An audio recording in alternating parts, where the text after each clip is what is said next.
Hey guys, welcome back to my new blog video में। और मैं कहना चाहता हूं दोस्तों कि ये मेरा जो ब्लॉग है तो थोड़ा लेट हो गया है, लेकिन कोई टेंशन की बात नहीं है, फिर से आया हूं। और लेकिन दोस्तों आज ब्लॉगिंग नहीं करूंगा, आज एक चीज़ दिखाऊंगा आपको कि एक लड़का है जो बहुत अच्छा ही सिंगिंग कर रहा है, बहुत अच्छा गाना गा रहा है। तो उस लड़के को आपको देखना है आज। और मैं जाने से पहले आपको ये बता दूंगा कि अगर आप नए हैं तो चैनल को सब्सक्राइब कर लीजिए और ढेर प्यार दुलार दीजिए। और मैं जाते जाते कहूँगा कि जड़ों से उखड़ कर भी लोग जीते हैं, जड़ों से उखड़ कर भी लोग जीते हैं, जिंदगी से उजड़ कर भी लोग जीते हैं।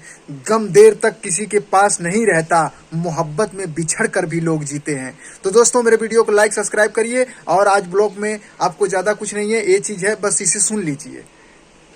कि शहर में खोजली बजरिया बजरिया, शहर में खोजली बजरिया बजरिया, कतही बलम जीना आवेले नजरिया, आवेले नजरिया। लागता कि सैया हमरो, लागता कि राजा हमरो गईले कलकत्ता दरोगा जी हो।